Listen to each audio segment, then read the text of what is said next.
스웨덴 웁살라 대학교에서 연구한 심리연구팀이 연구한 결과입니다. 사람은 행복한 표정을 짓고 있는 사람을 0.03초만 바라보아도 전염이 된다라는 결과를 얻었습니다. 우리가 분명한 믿음을 가지고 있으면 우리를 잠깐만 만난 사람들에게도 우리의 믿음을 전염시킬 수가 있습니다. 그런데 우리가 분명한 믿음을 가지고 있지 못하면 우리와 오랜 시간 같이 생활하고 이야기를 해도 믿음에 대하여 아무 영향도 미칠 수가 없습니다. 오늘 우리는 믿음이라고 하는 것은 우리에게 어떤 효력을 발생시키는가에 대하여 세 가지를 생각하려고 합니다. 예수님께서는 믿음이 없을 경우는 꾸짖으셨습니다.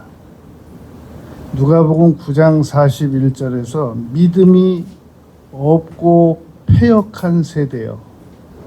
그러니까 믿음이 지금 약하면 그냥 불쌍히 보셔야 되잖아요. 그런데 오히려 꾸짖으셨단 말입니다. 믿음이 없고 패역한 세대요. 누가복음 24장 25절에서는 미련하다고 그랬습니다. 미련하고 마음에 더딤 있는 자들이요. 믿음이 없는 사람들을 미련하다. 마가복음 6장에서는 예수님께서 이상하게 여기셨다 그랬습니다. 예수님 출생지에 가셔서 충분히 믿을 수 있게 역사하셨는데도 안 믿으니까 이상히 여기셨더라. 그런데 반대로 예수님께서 우리가 잘 믿었을 때는 칭찬을 하셨습니다. 혈루병 걸린 여인에게는 내 믿음이 너를 구원하였다 라고 마태복음 9장 22절, 마가복음 5장 34절, 누가복음 8장 48절에서 칭찬하셨습니다. 예수님 뒤에 와서 옷 몰래 잡고 12회 동안 고통받던 여인이 치료받은 일에 대하여 너의 믿음이 내가 너를 치료해 준 게 아니라 너의 믿음이 너를 구원받게 했다. 질병으로부터. 그리고 마태복음 9장 29절에서는 맹인이 와서 고쳐달라고 요청드리니까 너희 믿음대로 되라. 그러더니 정말 치료를 받았습니다. 믿음은 눈도 뜨게 할 수 있고 믿음은 12해 동안 못 고침받던 병도 치료를 받을 수가 있게 됩니다. 그리고 마태복음 15장 28절에서는 수로보니게 여인이 멀리 떨어진 귀신 들린 딸을 두고 와서 예수님에게 나와서 호소했는데 그 여인에게 내 믿음이 크도다. 내 소원대로 되라. 라고 인정을 해주셨단 말입니다. 마가복음 10장 52절에서는 누가복음 18장 42절에서는 바디메오가 이 예수님에게 나와서 눈을 뜨게 해달라고 하니까 사람들이 시끄럽다고 그러니까 더욱 소리질러 예수님에게 나왔을 때 내 믿음이 너를 구원하였느니라 라고 말씀하셨습니다. 이 시몬 바리새인 집에 예수님께서 초청을 받아서 가셨을 때 아주 푸대접을 받았습니다. 종이 발 씻을 물도 안 줘. 보통 그 가장 낮은 종이 손님이 오면 슬리퍼 벗겨서 발도 씻겨주는데 예수님은 발도 씻김을 받지 못하고 앉아있다가 가든지 말든지 아주 푸대접을 받았습니다.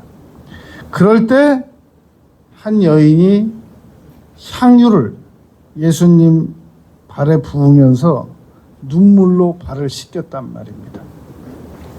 그때 누가복음 7장 50절에서 내 믿음이 너를 구원하였으니 죄의 용서를 받았단 말입니다. 죄의 용서받는 것도 믿음, 치료받는 것도 믿음, 문제 해결받는 것도 믿음.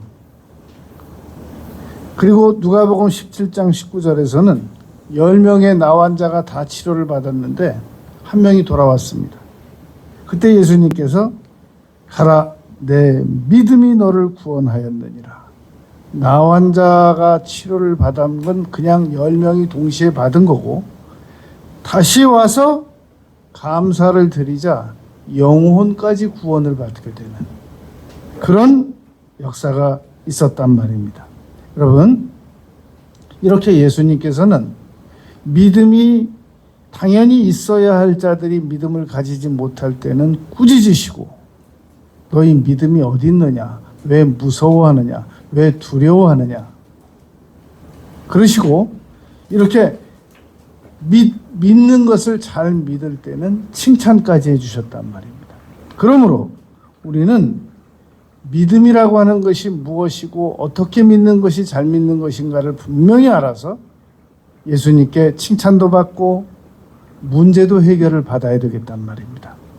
첫 번째로 우리가 믿음은 바라는 것들이라고 그랬는데, 그 바라는 것들이라는 뜻은 강력한 희망을 가지는 것을 바라는 것이라고 합니다. 원하는 것을 총체적으로 바라는 거, 희망하는 거. 여러분, 웹스터 사전에 보면 기대와 이 소망과 이 믿음이 합쳐진 것을 희망이라고 말합니다. 그러니까 내가 무엇인가를 간절히 가지기를 원한다. 이 기대하는 마음, 희망하는 마음이 있어야만 그것을 하나님께서는 믿음으로 보신단 말입니다. 아무것도 가진 것이 없이 주님께 나와가지고 무엇인가를 기대해가지고는 줄 수가 없단 말입니다. 엘리사 때 한 여종이 나와가지고 남편이 죽었는데 빚을 못 갚았습니다 라고 말합니다. 그러니까 그러면 네가 그릇을 빌려와라. 그래서 그릇을 빌려오니까 그 그릇에다가 기름을 따라 부어라 그럽니다. 근데 그릇이 다 하니까 기름도 딱 거기서 멈춰주는 거예요. 시편 81편 10절 말씀처럼 내가 내 입을 넓게 열라 내가 채우리라. 여는 만큼 채우신단 말입니다. 우리가 믿음을 가지고 강력한 믿음을 근거로 희망을 가질 때 네가 믿음이 있구나 라고 인정을 해 주신단 말입니다. 그러니까 여러분, 우리는 하나님께서 우리가 믿음이 있다는 것을 증명해내기 위해서 계속 강력한 희망을 가져야 됩니다. 그런데 조심할 것은 요즘에 이렇게 어느 날 이 매스컴을 보면 젊은 사람인데 언제 돈을 모았는지 뭐 재산이 6조라고 그러고 5조라고 그러고 그래요. 이 친구들은 도대체 어떻게 돈을 벌었나? 놀랍다, 제주도. 근데 또 몇 년 있다 보면 구속돼 있어요. 그러니까 그것이 과연 하나님께서 허락하신 희망에 대한 응답이겠느냐라는 겁니다. 그건 생각해 볼 필요가 있습니다. 왜냐하면 잠언 10장 22절에 보면 여호와께서 주시는 복은 사람을 부하게 하는데 근심을 겸하여 주지 아니하시느니라 그랬습니다. 그러니까 아브라함이 전쟁에서 이기고 돌아올 때 이 내가 하나님께서 주신 것이 아니면 나는 실한 톨도 안 가지겠다 라고 말했단 말입니다. 우리는 여러분, 하나님께서 과연 주시는 것을 가지고 이 세상에서 부자가 될 수 있을까? 하나님께서 지키라고 하는 거 다 지켜가면서 과연 이 세상에서 정상적으로 부자가 될 수 있을까? 그게 벌써 믿음이 없는 거예요. 하나님께서 허락하시는 이 믿음을 가지고 우리가 부자가 되면 근심도 없고 구속도 안 되고 명예롭고 안정되게 이 부해질 수 있단 말입니다. 잠언 22장 1절에 보면 많은 재물보다 명예를 택할 것이요 명예를 동반한 불명예스러운 중년에 다 어디로 날아가 버리는 그런 물질이 아니라 안정된 물질을 주신단 말입니다. 그러니까 강력한 희망을 가지라는 것은 불법을 개입시키는 그런 희망을 가지라는 말이 아니라 얼마든지 하나님만 의지하고도 정상적인 물질의 부를 이룰 수 있다는 것을 믿는 그런 강력한 희망을 가지라는 얘기를 하는 겁니다. 시편 42편 11절에 보면 내 영혼아 내가 어찌하여 낙심하며 어찌하여 내 속에서 불안해하는가. 너는 하나님께 소망을 두라. 하나님께 소망을 두라. 하나님께 강력한 희망을 가지라라는 그런 뜻이란 말입니다. 여러분 우리가 희망을 가지지 않고 많은 경우 원망과 불평, 희망을 가져야 될 시간에 원망과 불평을 합니다.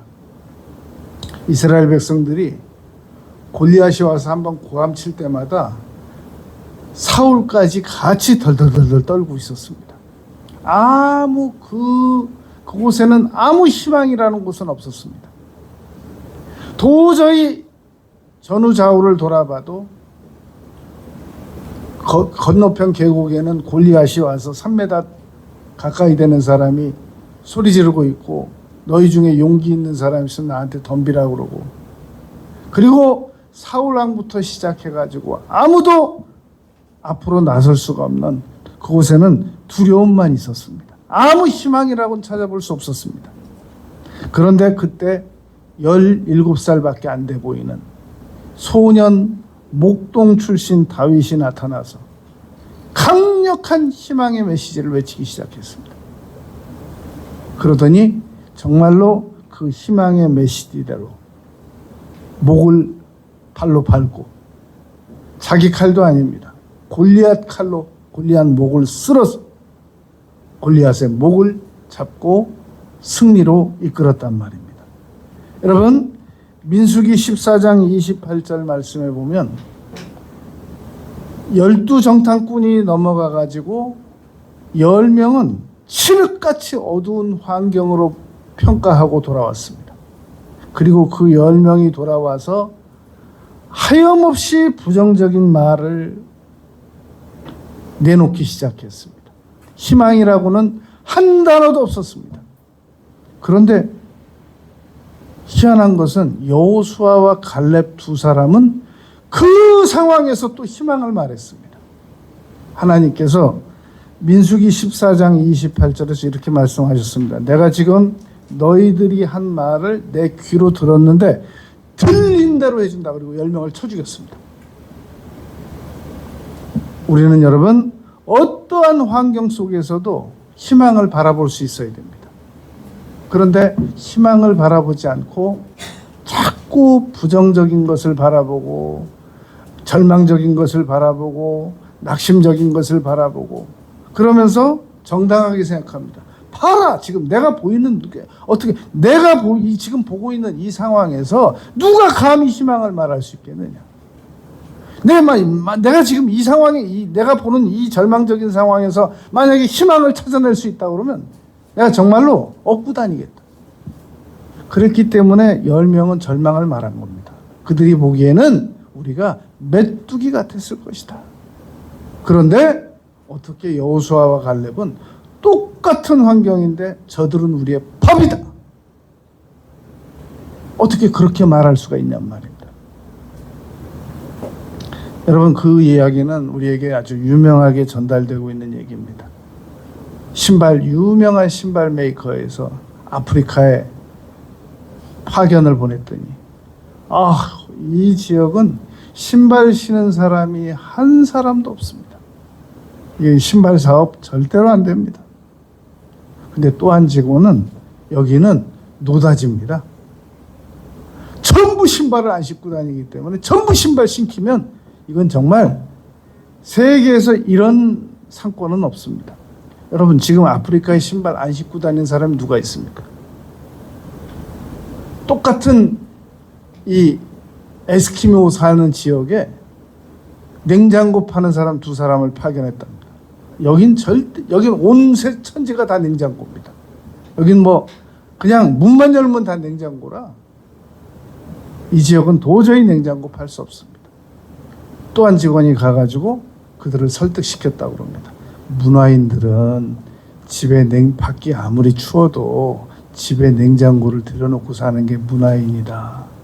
야만인들이나 밖에서 저 고등어 갖다 얼려놓고 끈에다가 얼음에다 놓고 눈에다 빼먹고 그러지 어디 냉장고 문화인 되고 싶어서 다 사더라는 겁니다. 어떤 관점으로, 희망적인 관점으로 바라보느냐, 부정적인 관점으로 바라보느냐에 따라서 현재 내가 처해진 환경은 놀랍게 변화될 수 있단 말입니다. 그러므로 믿음은 강력한 희망을 가지고 바라보면 그 사람은 믿음을 가진 사람이라고 합니다. 그래서 여호수아와 갈렙만 가나안 땅에 희망을 가지고 있는 사람을 들여보내시겠다라고 하나님께서 허락하시고 10명은 설득도 안 하셨어요. 그냥 죽이셨어요. 그게 민수기 14장 28절 이하란 말입니다.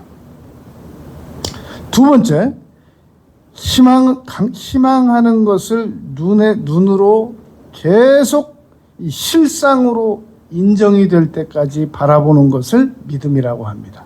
그러니까 우리가 희망은 그냥 가질 수 있어요. 저것도 가지고 싶다, 이것도 가지고 싶다, 이것도 가지고 싶다, 저것도 가지고 싶다. 뭐 수도 없이 많이 가질 수 있습니다. 그러나 정말로 그 희망하는 것들 중에서 내가 실상으로 인정이 될 때까지. 그럼 실상이라는 것이 무엇이냐면 한 단계 더, 그냥 희망을 가지는 것에서 한 단계 더 강력한 믿음을 실상이라고 합니다. 받침대라고 하는데 정말 믿음이 있는 거.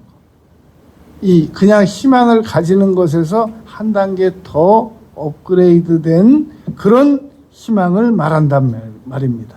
여러분, 이 말고삐를 잡지 않으면 아무리 말을 훌륭하게 타는 사람이라도 언젠간 말에서 떨어집니다. 운전대를 잡지 않고 운전을 하는 사람은 아무리 운전을 잘해도 언젠가는 잘못된 길로 갑니다. 마찬가지로 우리가 우리 인생을 강력한 희망의 끈으로 잡고 가지 않으면 반드시 원망과 불평으로 나가버립니다. 내 팔자가 뭐냐? 내 환경이 뭐냐? 다른 사람들은 다 상황만 좋더라. 그러면서 주로 그런 사람들을 보면 희망의 끈을 놔버렸어요. 말 탄 사람이 말 고삐 놓듯이, 운전하는 사람이 운전대 놓듯이 희망의 끈을 붙잡지 않고 놔버렸단 말입니다. 그러니까 희망을 바라보는 것에서 한 단계 더 응답을 받을 수 있는 실상의 단계로 가는 게 아니라 원망의 길로, 낙심의 길로, 좌절의 길로 지금 계속 나가고 있단 말입니다. 내가 희망을 붙잡고 있으면 좋은 일만 다가와야지 왜 고난이 다가오느냐 이렇게 생각한단 말입니다. 여러분, 고난 총량의 법칙이라는 게 있습니다. 인간은 한번 태어나면 착하게 사는 사람이든 악하게 사는 사람이든 인간은 욥기 5장 7절 말씀처럼 기본적으로 고난이 다가오게 돼 있단 말입니다. 그런데 그 고난을 통해서 잘 더 발전되는 다음 고난을 잘 경영해 가지고 다음 단계로 나가지 않고 그 고난을 가지고 원망하는 쪽으로만 씁니다. 그리고 고삐 놔버려요. 희망의 고삐를. 그리고 자기 상황을 하나님께서 그렇게 몰고 가신다. 이렇게 해석을 한단 말입니다. 여러분 잘 들어보시기 바랍니다. 창세기 39장 2절 3절에 보면 여호와께서 요셉과 함께 하심으로 그가 형통한 자가 되었다고 합니다. 아니 여러분 지금 요셉이 감옥 안에 있어요. 그런데 어떻게 감옥 안에 있는 요셉에게 형통한 자가 된다고 하나님께서 함께 하신다고 할 수가 있냔 말입니다. 고난 중에 함께 하신단 말입니다. 고난 중에. 우리는 아무 일도 없이 저 천사처럼 날개 달려가지고 벌벌 날아다니고 비단길로만 다녀야 그걸 형통이라는 개념으로 압니다만, 지금 창세기 39장에서 말하는 이 형통이라고 하는 것은 요셉이 형들이 구덩이에다가 죽으라고 던졌을 때 형통했기 때문에 그 시간에 미디안 상인이 도착했다는 거예요. 그래서 그 미디안 상인이 요셉을 데려다가 팔았는데 보디발 장군의 아내 이 모함에 의하여 감옥을 갔단 말입니다. 그럼 인생 끝난 거예요. 근데 거기서 또 형통의 길이 열려가지고 바로의 장관들을 만나게 됐단 말입니다. 근데 그 바로의 장관들이 약속대로 나가서 구명운동을 안 해주고 요셉은 계속 감옥에 살았어야 돼요. 그러니까 형통하고 상관없는 삶이 되잖아요. 근데 잠시 후에 형통의 길이 열렸단 말입니다. 바로에게 내가 나의 허물을 추억하나이다. 그때 그 요셉이라는 청년이 꿈을 잘 해몽했고 그 해몽대로 제가 지금 왕 앞에 서 있는데 내가 그 은혜를 모르고 잊었습니다. 데려와라. 다시 형통해지기 시작했단 말입니다. 그러니까 여러분 형통이라고 하는 것은 아무 고난도 안 다가오는 것을 형통이라고 하지 않고 고난 중에 이리 형통 저리 형통, 희한하게 다 망한 것 같은데 또 형통 길이 열리는 것을 형통이라고 한단 말입니다. 여러분 여호수아에게 모세가 이제 세상을 떠나고 후임자가 됐습니다. 그때 여호수아에게 하나님께서 이렇게 말씀하셨습니다. 전력을 강화해라. 경제 장관을 임명해라. 유능한 국방부 장관을 임명하라. 그러지 않으시고 너만 율법을 잘 지켜라. 그러면 내가 형통하게 해주겠다. 라고 말씀했단 말입니다. 여러분 우리 가족들이 어떻게 살든지 무슨 행동을 하든지 여러분 자신만 하나님의 법을 잘 지키며 살아가면 하나님께서 곧이어 형통하게 만들어 주시겠다는 겁니다. 우리가 주변 사람들이 어떻게 살든 무슨 부조리를 하든 무슨 불법을 저지르든 간에 우리만 하나님의 법을 잘 지켜 살면 형통하게 만들어 주시겠다는 겁니다. 다른 사람들 신경 쓰지 말라는 겁니다. 신명기 29장 9절에 보면 그런즉 너희는 이 언약의 말씀을 지켜 행하라. 그리하면 너희가 하는 모든 일이 형통하리라. 다른 사람 신경 쓰지 말라는 겁니다.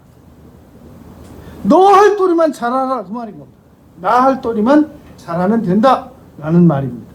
여러분 마틴 루터 킹은 지금이니까 여러분 흑인 대통령도 나오고 흑인 영부인도 나오고 흑인 시장도 나오고 그러죠. 그때는 정말 흑인들은 사람이 아니었습니다. 지금도 백인들 가운데서 흑인을 사람처럼 안 하는 아주 보수주의자들이 아직도 있다고 하지 않습니까? 그런데 그런 시대 때 마틴 루터 킹은 이렇게 말했습니다. 이 세상을 움직이는 힘은 희망이다. 여러분 이 세상을 이기는 힘은 불법적인 정치, 정권, 권력 이런 것들 같지만 이 세상을 이기는 힘은 돈 같지만 희망이란 말입니다. 나를 움직일 수 있는 것은 강력한 희망을 가지는 겁니다. 여러분, 빅토르 위고는 아주 중요한 말을 했습니다. 콜럼버스가 위대한 것은 목적지에 도착한 게 아니라 목적지를 향해서 출발한 것이다. 여러분, 희망을 하나님께서 천지를 창조하실 때 어떤 건축 전문가들을 모집해서 창조하셨습니까? 오직 말씀으로만 창조하셨습니다. 자, 그렇다면 오늘 우리가 무엇인가를 이루어내려면 뭐 주변에 누구도 좀 있어야 되겠고 기본 미천도 좀 있어야 되겠고 그럴 거 아니겠습니까? 자, 다시요. 하나님께서 이 세상을 창조하실 때 어떤 지원군이 있었고 어떤 지원 세력이 있었으며 어떤 지원 자금이 있었습니까? 오직 말씀으로만 하셨단 말입니다. 히브리서 11장 3절 믿음으로 모든 세계가 하나님의 말씀으로 지어진 줄을 우리가 아나니 보이는 것은 나타난 것으로 말미암아 된 것이 아니니라. 여러분, 우리가 아무것도 없어요. 그럼 뭘로 시작하냔 말입니다. 말로 시작하는 겁니다.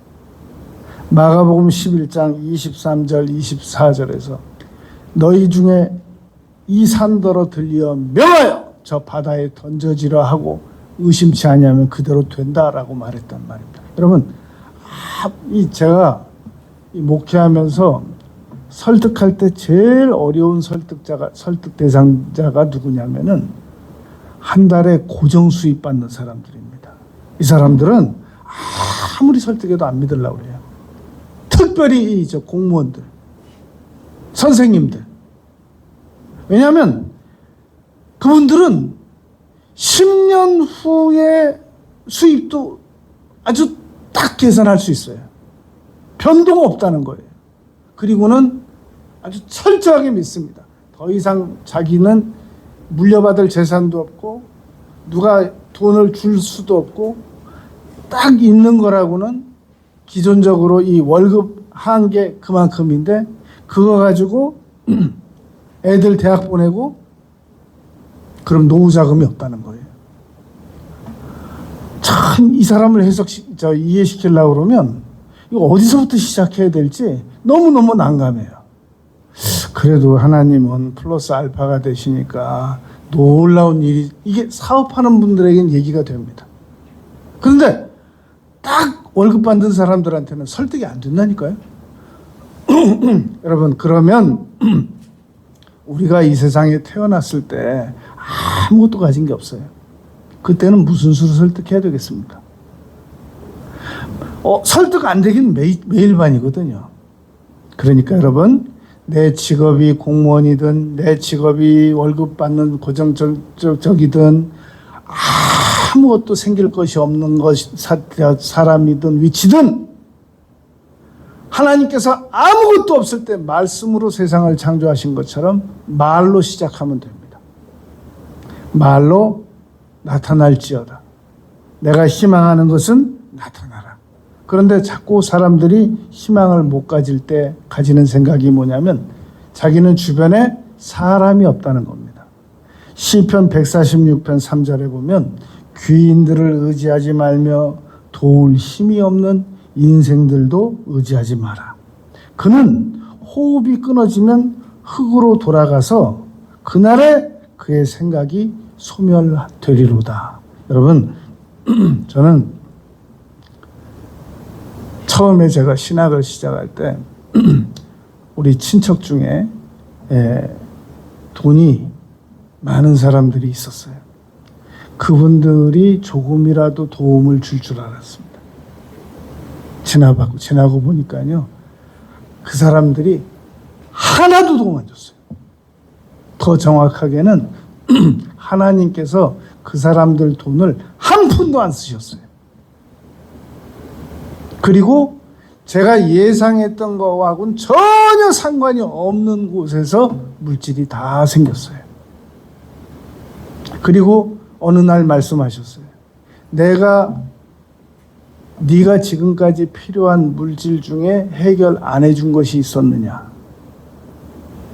제가 한참 생각해 보다가 없었습니다. 이렇게 대답했습니다. 내가 너의 남은 생애 동안 네가 필요한 모든 물질 문제를 해결해 줄 것이다 라고 분명히 말씀하셨습니다. 여러분, 월급 받는 사람은 월급이라도 받으니까 그 월급 가지고 계산이라도 할 수 있죠. 목회자는 그런 거 가지고도 계산할 수가 없단 말입니다. 그런데 하나님께서는 허락하시겠다라고 약속해 주셨단 말입니다. 여러분, 아무것도 없을 때는 희망을 붙잡으시기 바랍니다. 그래서 입으로 시인해 나가시기 바랍니다. 시편 121편 1절 2절에 보면 내가 산을 향하여 눈을 들리라. 나의 도움이 어디서 올까? 나의 도움은 귀인들이 아니란 말입니다. 시편 146편 5절 6절 4절 말씀처럼 귀인들이 아니란 말입니다. 방백들이 아니란 말입니다. 나의 도움은 천지를 지으신 여호와에게서로다 라고 말씀하셨단 말입니다. 여러분, 우리가 믿으려고 하면 자꾸 두려움이 생깁니다. 그런데 시편 34편 4절에 보면 내가 여호와께 간구하며 내 모든 두려움에서 나를 건지셨도다 라고 말씀했단 말입니다. 살아가다가 어떤 두려움이 오든지 간에 반드시 믿음과 희망을 붙잡으시기 바랍니다. 여러분, 제가 한번 물어보겠습니다. 여러분들 지금까지 운전하다가 어느 터널로 들어가서 못 빠져나와 본 적 있습니까? 나는 언젠가 어느 터널을 들어갔더니 나가는 입구가 없어가지고 막혀가지고 내가 못 빠져나온 적이 있었다. 근데 어떻게 지금 여기 앉아 있어요? 못 빠져나왔는데. 제가 알기로 지금까지 터널에 들어가서 못 빠지고 나온 사람은 없어요. 마찬가지로 우리 인생이 살아가다가 어떤 고난을 만나도 반드시 터널처럼 빠져나오게 됩니다. 하나님께서 우리를 이끌어내심으로 희망을 가지잔 말입니다. 여러분, 첫 번째는 희망을 가지는 겁니다. 뭐 이것도 희망 갖고 저것도 희망 갖고 아무튼 모든 면에서 희망을 가지는 겁니다. 두 번째는 실상적 희망입니다. 내가 특정하는 거. 내가 이건 반드시 나의 남은 생애 동안 나는 이건 이루어야 돼. 그 점에 대해서 실상적 희망을 가지란 말입니다. 그것은 하나님 다른 건 몰라도 제가 이 세상 살면서 수백 가지를 다 이루어 달라고 하는 거 아닙니다. 저의 인생에 있어서 이 문제만은 반드시 해결해 주셔야 됩니다. 수로보니게 여인은 제 딸 문제만큼은 해결해 주셔야 됩니다. 맹인은 제 눈만큼은 해결해 주셔야 됩니다. 혈루병 걸린 여인은 이 병만큼은 해결해 주셔야 됩니다. 실상적 믿음을 딱 믿음의 받침대로 딱 올려가지고 반드시 희망적인 기대를 가지고 하나님께 요청을 드려야 된단 말입니다. 세 번째로 증거가 나타날 때까지 강력한 희망을 포기하지 않는 겁니다. 여러분, 히브리서 11장 1절에서 믿음은 첫 번째로 바라는 것들이 있어야 되고 희망이란 말입니다. 그리고 그 실상이요 그랬는데 그것이 구체화된 것들이 희망을 말하는 것이고 보이지 않는 것들의 증거니 그랬는데 이 증거는 가시적으로 나타나는 걸 말합니다. 그런데 여러분 한번 잘 생각을 해보시기 바랍니다. 열왕기상 18장에 보면 엘리야가 분명히 하나님께서 그 무시무시한 악한 왕 아합 왕을 가서 만나라 라고 명하셨단 말입니다. 이제 비를 줄 것이다. 그 말을 들었기 때문에 아합이 이 엘리야만 나타나면 죽이려고 그랬는데 그런 무시무시한 왕을 직접 가서 만났죠. 그리고 바알 선지자 450명을 다 기송강에서 처벌하고 그리고 산에 올라가서 기도를 드리기 시작했습니다.